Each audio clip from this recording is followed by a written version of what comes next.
What is up, everybody? Welcome to DFS by the numbers. These are my full card breakdown and predictions for UFC St. Louis. We have Derrick Lewis going against Rodrigo Nascimento. We have a fight night card that is out of the Apex, which is always nice. And yeah, the UFC really put forth an effort in terms of making some really fun fights on this card. I think it's filled with bangers. I think a lot of these fighters are going to throw down. I think we're going to have some fun fights. We're going to have some finishes. And yeah, I can't wait to break it all down. Before we do so, if you guys could, like the video, subscribe to the channel if you have not already. Getting really close to 25K. If we could hit that in the near future, that'd be awesome. I do want to shout out the winner from last week's significant strike contest, 301 Pantoja Urseg. They combined for 236 significant strikes. And shout out to Brettman577 who guessed 233, which was 3 away.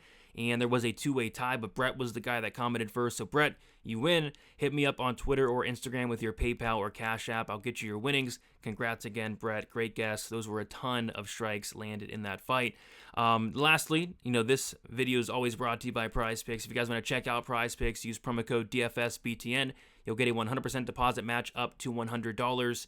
We'll touch on some Prize Picks during the show. I did it last week. People seem to like it, so we'll do it again. A couple spots sticking out earlier in the week. And if you guys do want to support me more, or if you guys want extra content, be sure to check out dfsbythenumbers.com. There you'll find all my other content throughout the week that is not on YouTube. Looking to keep the ball rolling on a 3-event winning streak here. Looking to keep circling the wagons. Looking to make it 4. And it all starts with Veronica Hardy going against J.J. Aldrich, the fight that is kicking off UFC St. Louis. And we'll start with Veronica Hardy, who is 28 years old, 5'4", with a 64-inch reach, 8-4, 3-2 in her last 5 fights. J.J. Aldrich, 31 years old, 5'5", with a 67.5-inch reach, 13-6, and 3-2 in her last 5 fights. We'll take a look at the odds. So we have Hardy opened up plus 165. She's currently minus 135. J.J. Aldrich opened up minus 190. She's currently a plus 115 underdog. So people immediately jumped on that Hardy plus money, and I think it has a lot to do with how she's been looking as of late. Veronica Hardy, formerly known as Veronica Macedo, I'll never forget her fight with Beimelecki back in 2020. It was a terrible look. I mean, she got beat from pillar to post against Beimelecki, and I'm like, what's going on? And then she takes about 3 years off. She comes back as Veronica Hardy, and she looks like a completely different fighter, which is expected. Like, she took that big layoff at 25, 26 years old.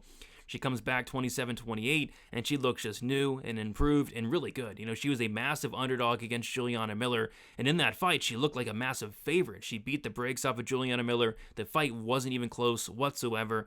Great win, great upset. Then she takes on Jamie Lynn Horth, who I think is actually pretty dang good. And she went out there. It was very competitive. It was a split decision, but it was a win against a solid opponent in Jamie Lynn Horth. This is a fight that's going to be extremely close. This is a fight that's minus 400 for the fight to go to decision. So we're gonna have to trust the judges, the crooked, corrupt judges, to get it right, which they probably won't. So kind of pick your poison there. But as far as a pick, I'm going to go Hardy just because she's younger. I think she's going to be more likely to be making improvements. Like, we could see Hardy continue to level up. Like, she's been looking really good ever since her kind of long layoff since that Malecki fight. So, Aldrich, I like her game. I think she's decent.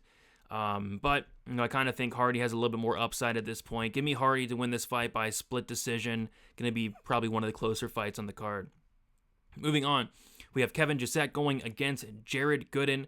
We have Jousset, who's 31 years old, 6'2", with a 75-inch reach, 10-2 and 5-0 in his last 5 fights. Jared Gooden, 30 years old, 6 foot with a 77-inch reach, 23-9 and 3-2 in his last 5 fights. We have Jousset opened up minus 310, currently minus 215. Gooden opened up plus 260, currently plus 185. And yeah, man, I mean, kind of like Hardy, like with Jousset. Like, Jousset looks like a completely different fighter. You go watch some of his fights outside of his 2 UFC fights, and you'll probably fall asleep. Like, nothing happens in him. He's concerningly low volume. Not a ton happens in his fights. They're really hard to watch. But since coming to the UFC, like, he's really, putting his pedal to the metal in some of these fights, submitting Kiefer Crosby in the first round, which really tells you nothing. Kiefer Crosby's not that great, but his last fight against Song Kanan, who, not the best fighter, but Song's decent, Kevin Jousset went out there and landed 134 significant strikes. Like, you go back and watch some of his fights outside the UFC, he has a couple couple fights where he's probably not landing like 134 in like a couple fights combined. But no, I mean, he looked great in that fight. I think this is a guy in Jousset who's improving. He's training at City Kickboxing, and yeah, he's looking like career best. But this is probably going to be his toughest test. Gooden's a lot better than Kiefer Crosby. Gooden and Song Kanon kind of in the same area. Maybe Gooden's a little bit better at this point, but this is going to be another solid fight here for Jousset. I think I think the clear minute winners Jousset in this fight. Jousset is going to have the volume advantage here, and as long as his chin holds up, I think he makes it look pretty easy. Love the volume that Jousset's been bringing into the table as of late. The cardio, everything looks good from Jousset. It's just Jared Gooden has a ton of power. So outside of Gooden landing a big shot, which that is Gooden's path to victory in a lot of his fights, at least in the UFC. We club and subbed Wellington Turman. Prior to that, he wasn't looking that great. Against Nicholas Stolze, he knocked him out. But other than that, he has lost 4 fights in the UFC. He's 2-4 in the UFC. And I think he probably becomes 2-5 here. Give me Jousset to go out there and outpoint his way to a decision against Jared Gooden. All right, next we have Jake Hadley going against Charles Johnson. We have Jake Hadley, 27 years old, 5'7" with a 70-inch reach, 10-2. And 3-2 in his last 5 fights. Charles Johnson, 33 years old, 5'9" with a 70-inch reach, 14-6 and 2-3 in his last 5 fights. We have Jake Hadley, who opened up as a -145 favorite, currently -160. Charles Johnson opened up a +125 underdog. He's currently +140. So we have 3 St. Louis guys on the card. We have Charles Johnson, we have Sean Woodson, and we have Joaquin Buckley. So Charles Johnson is kicking it off for the St. Louis guys here. And yeah, I'm kind of looking through Charles Johnson's record, and I just pick against this guy all the time. I think the only time I've picked Charles Johnson to win a fight was against Jimmy Flick for obvious reasons. But other than that, I am typically picking against him. And it's crazy. You look through Charles Johnson's career, what does he struggle with? He struggles with, a couple things, but the first and foremost thing is he's getting taken down a million times. Muhammad Mokaev took him down 12 times. Cody Durden took him down 11 times. Rafael Esteban took him down 3 times. Ode Osborne took him down 3 times. He was taken down by Zalgas, Flick, and Maxim as well. He's been taken down in every single UFC fight. And the interesting thing about this fight is Jake Hadley thus far in his 4 UFC fights has completed a total of 0 takedowns. So I don't know. Jake Hadley's a guy that is pretty well-rounded, not really looking to get the fight down to the mat per se, but he is a really good grappler. Like his ground game is very good. So I'd be curious to see if Jake Hadley will try to take down Charles Johnson. Maybe that's on the table here. But I primarily think this fight is going to take place standing here. And if anything, like Jake Hadley's shown probably worse takedown defense than Charles Johnson, which is like incredible. Like that's hard to do. But yeah, Jake Hadley's showing a 35% takedown defense. Maybe Johnson can mix in takedowns here. But like I said, I primarily think this fight is going to take place standing, and it's going to be a close fight. It's going to be a close fight. I like the volume of Hadley. Charles Johnson can be a little low volume at times, can be a little bit hesitant at times outside of his last fight against Maxim. And that fight, that's where he really pushed the pace. Like if that Charles Johnson shows up, I think it's a very winnable fight for him here. But yeah, this is a fight that I think does go to decision. It's going to come up to those crooked, corrupt judges. And we are in St. Louis, so I'm thinking about maybe taking the hometown guy, because I think he can do enough to win on the feet, maybe mixing some takedowns in his own right. And then also if it's a close fight, or even if he slightly loses, he gets the hometown rub. So give me Charles Johnson to win this fight. It's just hard to be confident in Charles Johnson because, sometimes he shows up, he looks really good, and sometimes he doesn't show up, So as long as he lets his hands go, I think it's a very winnable fight for him here stylistically. And then a prize picks play that I do like and I have circled is Jake Hadley more than 45.5 significant strikes. I think we're going to see a lot of volume in this fight in general. I think it could look a little bit like the Hadley-Candelario fight, where Hadley went out there and he landed 90 significant strikes within the first half of the fight. I think these guys are going to throw down, and I think he soars over this 45.5 significant strikes. Moving on, we have a very fun fight here. Like, this is an incredible fight of the night potential all over. We got Trey Waters going against Billy Goff. We have Trey Waters, 29 years old, 6'5", with a 77-inch reach, 8-1, and then 4-1 in his last 5 fights. Billy Goff, 25 years old, 5'10", with a 72.5-inch reach, 9-2. and 5-0 in his last 5 fights. So we have Trey Waters opening up like plus 130 underdog. He's currently minus 155. Billy Goff opening up a minus 150 favorite. He's currently a plus 135 underdog. And yeah, it's a matchup where I really like both guys. I think a lot of good things to like between these two. So first of all, you have Trey Waters, who is 6'5" at welterweight. Like, I can't wait to see these guys face off, because Trey Waters is probably going to be just towering over the 5'10" Billy Goff here. So yeah, Trey Waters is huge for the division. And I like his striking. Trey Waters is one of those guys who has that hands down style, like hands all the way down type style. And it really suits him well, though. He's really good at rolling with punches. He has really good head movement. Can get caught here or there, but he does have a solid chin. Really like the volume of Waters. He has really sneaky power as well. A lot of things to like from Trey Waters. As far as Billy Goff, this guy is a dog, both figuratively.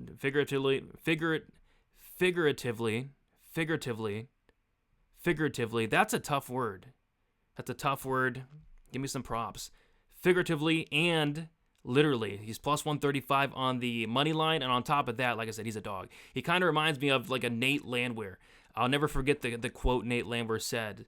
He said something along the lines of, beat my ass and see what happens. And that's kind of Billy Goff, because he's a type of guy that gets his ass beat early in the fight, and if you don't put him away, he's going to put you away in the late first or second. I've seen him dropped a ton. I've seen him hurt a ton. I've seen him mounted. I've seen him get 10-8 in fights and just come back and win. He has that dog in him. He's super, super tough, and he's fun to watch. This fight's going to be awesome. I think it's all going to come down to who's able to, set their pace, who's able to get the game plan going. Is Trey Waters going to keep it at distance? If he does, he's going to pick apart Billy Goff. He's going to make it look easy. But I have a feeling Billy's going to pressure. I don't have a feeling. I know Billy's going to pressure, because that's what he does. He's going to pressure, make it a dog fight, and I think he touches the chin of Waters. I mean, Billy Goff has a ton of power, and Waters, like I said, is hittable, has that hands-down style, and if Billy can, back him up, pressure, I think he can catch him here. So I think somebody's getting knocked out. I think somebody's getting served, but I'm going to take Billy Goff to go out there and do the serving and knock out Trey Waters in the second round. All right, next fight we have Tabatha Ricci going against Tecia Torres. We got Tabatha Ricci, 29 years old, 5'1" with a 61-inch reach, 9-2 and 4-1 in her last 5 fights. Tecia Torres, 34 years old, 5'1" with a 61-inch reach, 13-6 and 3-2 in her last 5 fights. We have Tabatha Ricci is, the favorite currently, and she opened up as a -1. Oh, she actually opened up the dog. She opened up as a plus 145 dog. She's now minus 140. Tecia Torres opened up minus 175. She's currently plus 120. So the big elephant in the room is Tecia Torres had a baby, and she's had a 2-year layoff. So that is something to note. That's going to be a very big talking point this week. But, Tecia Torres, judging by her Instagram, she looks to be in, incredible, she's always in great shape, but she looks to be, in the best shape of her life. So shout out to Tecia Torres. She's coming in here. She's, clearly ready to go, clearly prepared. And if she is, coming in here, ready to go, I think it's a very winnable fight for Torres here, and I think it's a tough matchup for Ricci, because on the feet, I mean, it's Torres all day. I mean, Tabatha Ricci, I'm a big fan of her. I've cashed some bets on her, but I mean, I remember when she was getting outlanded at distance by Maria Oliveira. She was getting outlanded at distance by Lupe Godinez, which isn't the worst thing in the world, but I mean, Maria Oliveira should not be outlanding you in a UFC fight. Other than that, Tecia, I guess Pennington or Tecia Torres, she's somebody who, like I said, is going to have the better striking. I like the striking of Torres. I like the volume of Torres. Doesn't have really any power, but I don't think that's going to, really matter here. The path to victory for Ricci and really all her fights is going to be getting the fight down to the mat. When she's getting fights down to the mat, she's winning them. When she's not getting fights down to the mat, she's not winning them. She lost to Fiora, 0 takedowns in that fight. Lost to Lupi, 0 takedowns in that fight. In this fight, I think she could get takedowns, but the thing with Tecia Torres is you can maybe take her down, but you are not holding her down. She has a very good get-up game. She's very physically strong, so even if Ricci's able to take her down, I don't necessarily think she's holding her down. So I think this fight is primarily going to take place standing, and when it does, it's got to be Torres for me. So I like Torres to win. There's a ton of red flags on her side. I'm fully aware of that. But as far as a pick goes, because I got to make a pick, I'm taking Torres for the upset here. Moving on, we have one of my favorite fights on the card, and that is because it is a Terrance McKinney fight, which his fights are always very, very fun, and they always finish inside the distance, which I love. We got Esteban Ribovics, who is 28 years old, 5'10", with a 69-inch reach, 12-1, and 4-1 in his last 5 fights. We have Terrance McKinney, who is 29 years old, 5'10", with a 73-inch reach, 15-6, and 2-3 in his last 5 fights. Ribovics opened up -170, currently -160. McKinney opened up +145, currently +140. So, yeah, I mean, I guess the big question is McKinney going to be able to be the first one to finish Ribovics in the first couple minutes? Because that's, Terrance McKinney's thing. When he's winning fights, he is winning fights in the first couple minutes. Terrance McKinney has, 21 fights. He has been over 1.5 rounds once in 21 fights. Like, those are Liang Na type numbers there. It's crazy. He's been to the 3rd round once. And then you take a look at Terrance McKinney thus far in the UFC, a win in 20 seconds, a win in a minute, a win in 2 minutes, a win in 3 minutes. No, 2 minutes. I need to get my eyes checked. And then a win in 7 seconds. So he has not won a fight that has went over the half round mark yet of a first round. Yeah. Terrance McKinney's not won a fight in the UFC that's went past the half round mark of round 1. So the question is, can Ribovics survive the first 2 minutes and 30 seconds of the fight pretty much? So I have a feeling, Terrance McKinney is going to approach this fight from a grappling perspective, because you look at Esteban. Esteban has no takedown defense whatsoever. I think it's improved a little bit, but he can be taken down, and McKinney's a very good wrestler. I think McKinney's going to try to take down Ribovics in this fight. I don't think he's going to go out there and try to stand and bang with this guy. Maybe he does, but I think he's going to try to take him down. And we've seen it happen before, like McKinney goes out there with that wrestling-heavy game plan against Sadikov, was able to take him down, do great work in the first round, but didn't finish Sadikov, and look what happened in the second. He crumbled. There's been some other fights where he takes you down, like in the Woodson fight on the Contender Series against Sean Woodson back in the day. He looks incredible for the first round, almost a round and a half. Woodson gets back up in mid-second, and McKinney has nothing left. So if McKinney does take down Ribovics, he's going to need to finish him. If not, he's going to gas out and get finished himself. I got to go Ribovics here. McKinney is he live to get a first round finish in the first couple minutes? Yes, he's live against most people. Like, he almost finished Drew Dober. It's just with Ribovics, you have a guy who has durability. You have a guy that has cardio. You have a guy that has heart. A guy that has finishing ability in his own right.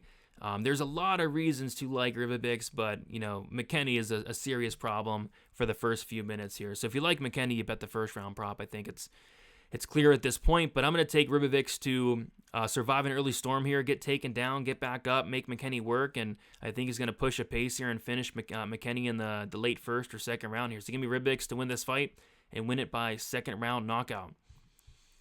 All right, next we have the People's Main Event.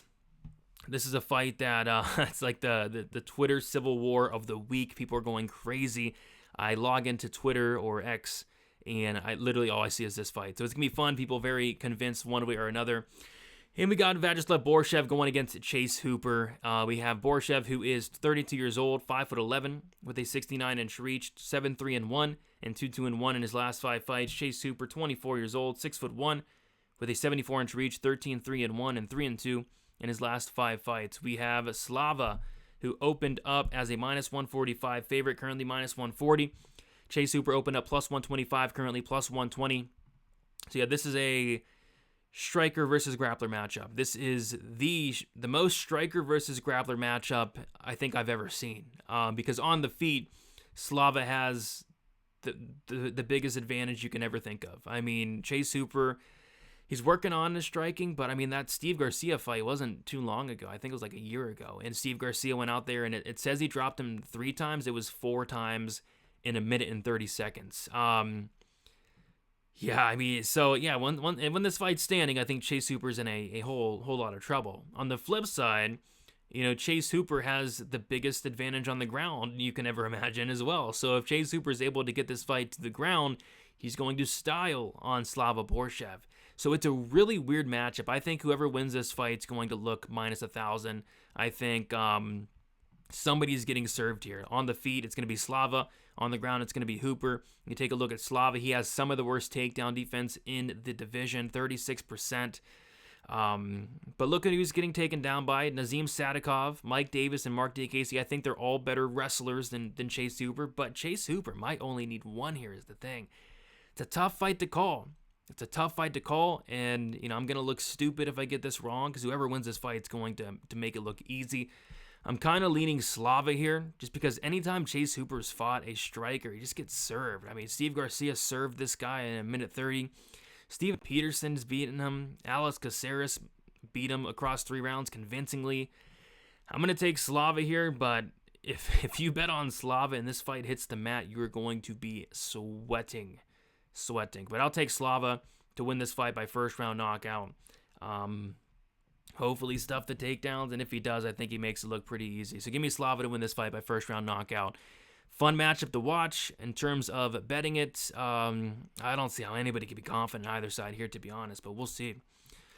Moving on, we have Robelis Despaigne going against Waldo Cortes-Acosta. We got Despaigne, 35 years old, 6'7", with an 87-inch reach, 5-0, and 5-0 in his last 5 fights. Waldo Cortes-Acosta, 32 years old, 6'4", with a 78-inch reach, 11-1, and 4-1 in his last 5 fights. Despaigne is the favorite.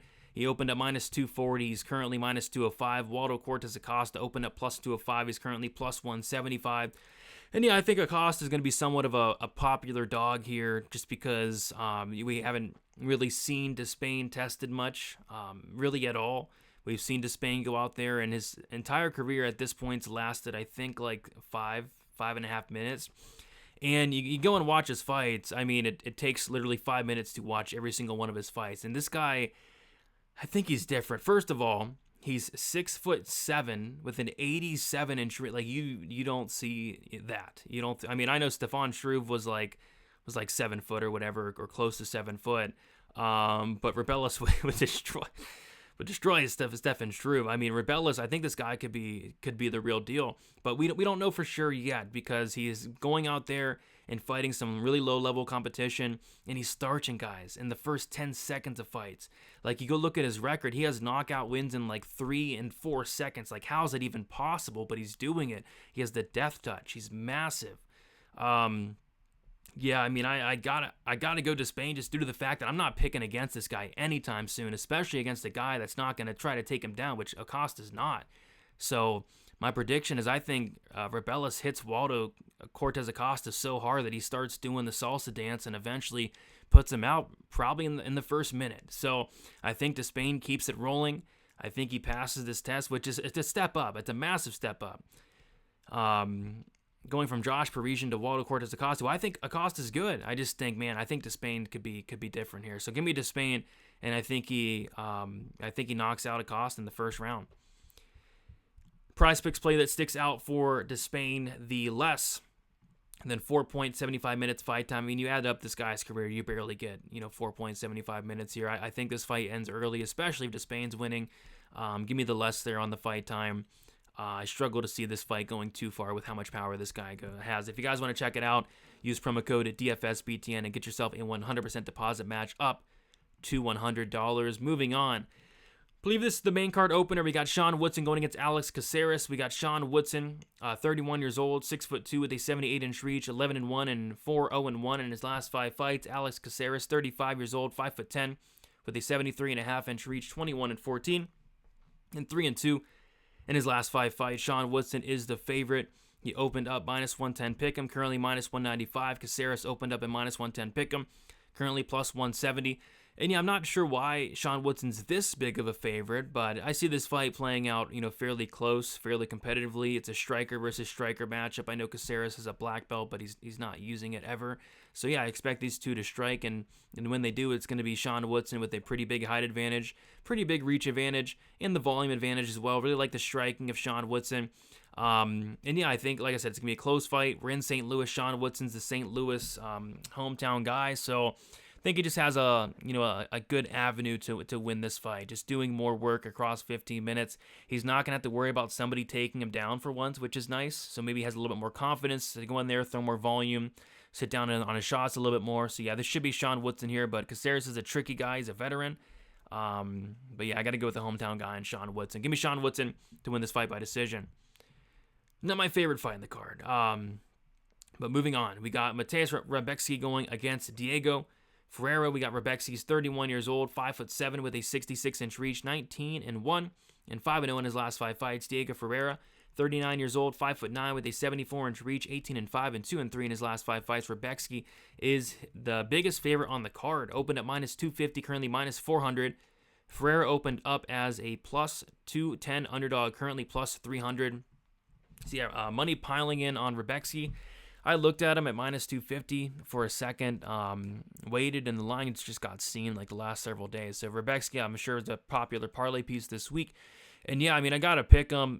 But yeah, Diego Ferreira is really good. At least he was really good. I mean, he's 39 years old at this point, which I talk about it all the time. 39 years old at heavyweight, light heavyweight, middleweight, up there. A lot of those guys have a lot of success. When you get the 39-year-old, 40-year-old flyweights, bantamweights, featherweights, light, these lower weight classes, they tend to struggle just a little bit more.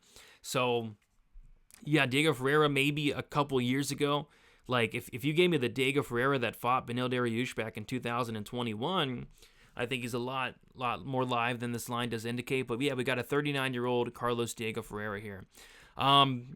I gotta go Rebecki. I mean, this is a guy who I think could be pretty dang good. I think he's really well-rounded everywhere. He's a good grappler in his own right. Obviously not the credentialed grappler of a Diego Ferreira, but good grappler. Good submission game. He has good ground and pound, good striking, volume, power, really good wrestling.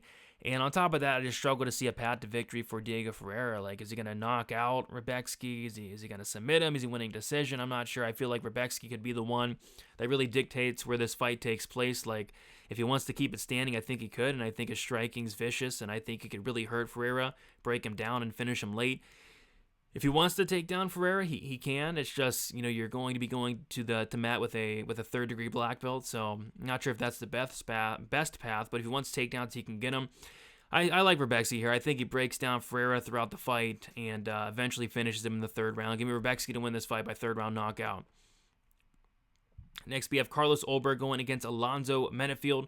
We got Ulberg, 33 years old, 6'4" with a 77-inch reach, 9-1 and 5-0 in his last 5 fights. Menifield, 36 years old, 6 foot with a 76-inch reach, 15-3-1 and 4-0-1 in his last 5 fights. Ulberg opened up -325, currently -265.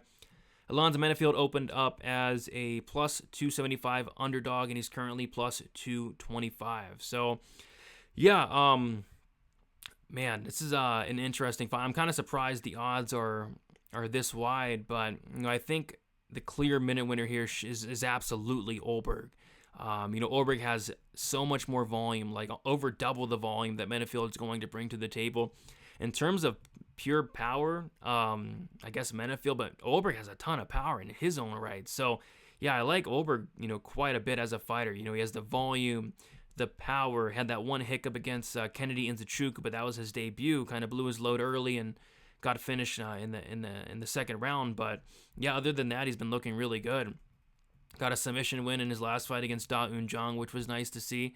And yeah, on the feet, it's going to be Ulberg, I think, just doing a lot more. You look at Menifield, when he's winning fights, it's typically in the first round. He has the second round submission win against Jimmy Crute, and then he also has a decision win against Ed Herman. Other than that, every single win is in the first round for Menifield.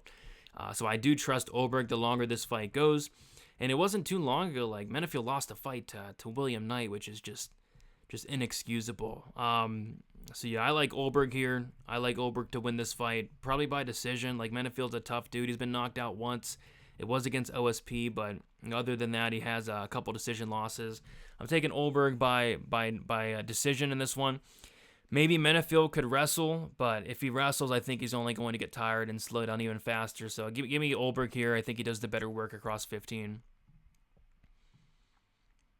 Okay, co-main event, we have Joaquin Buckley going against Nursultan Ruziboev. We got Buckley, 30 years old, 5'10" with a 76-inch reach, 18-6 and 3-2 his last 5 fights. Nursultan Ruziboev, he's 30 years old, 6'5" with a 76-inch reach, 34-8-2 and 5-0 in his last 5 fights. Buckley opened up -150, currently -150. Ruziboev opened up +130, currently +130. So this is a very tricky fight because, Nursultan Rizabov is a guy that has over 40 fights, and we've seen him twice now in the UFC, but I still feel like I know absolutely nothing about this guy. I mean, you go watch all the tape imaginable on him, and all you can really find is like first round finishes where, he's either getting the early finish like he has been against Dumas, which was kind of the weird eye poke situation, or, knocking out Bruno Ferreira. But you watch a lot of his fights outside of those, and I swear I've seen like 5 different Kimuras. He's getting taken down. He's getting a Kimura. Has a ton of submission records, or has a ton of submissions on his record there. So you haven't really seen him extended, but when he does get extended, he's typically losing. Like, he has 34 fights, over 20 of those are like in the first round. So yeah, I feel like we don't know a ton about Rizabov, but he's training with those Renzo Gracie Philly guys. He's 6'5" at welterweight, which is crazy. And by the way, this is going to be the first time he's going to be cutting down to welterweight in a while now. I think a couple years. So I do want to see him on the scales, but I don't know. I kind of have a feeling Rizabov knocks out Buckley in the first round. Buckley's been knocked out a lot in his career. He got knocked out by Di Chirico in the first round. He got knocked out by Kevin Holland, who's also a big dude. Kevin Holland's 6'3", Rizabov 6'5". But yeah, Kevin Holland knocked him out. Chris Curtis knocked him out. He's been knocked out a lot, and Rizabov seems to have just a ton of power. So Buckley probably the better minute winner here, but Rizabov has that power, and I think that power might be the difference. I don't think Buckley's going to take him down. If he does, Rizabov seems to have a very good submission game off his back. Maybe Rizabov can even get takedowns here. We'll see. But I'm going to take the upset here with Rizabov. Really, really a shot in the dark because, again, just still don't know what to think of this guy. Like, is he the real deal? We'll have to see. But if he beats Buckley, I think he's really going to gain a lot of hype here. And I'll pick it to happen. Give me Rizabov to win this fight by first-round knockout. And then we have the main event. We have Derrick Lewis going against Rodrigo Nascimento. We got Derrick Lewis, 39 years old, 6'3", with a 79-inch reach, 27-12. And 1-4 in his last 5 fights. Nascimento, 31 years old, 6'2", with an 80-inch reach, 11-1, 3-0-1, no contest in his last 5 fights. Derrick Lewis opened up a pick of -110, currently -155. Nascimento opened up a pick of -110, currently +135. And I'm a guy that typically picks against Lewis a lot.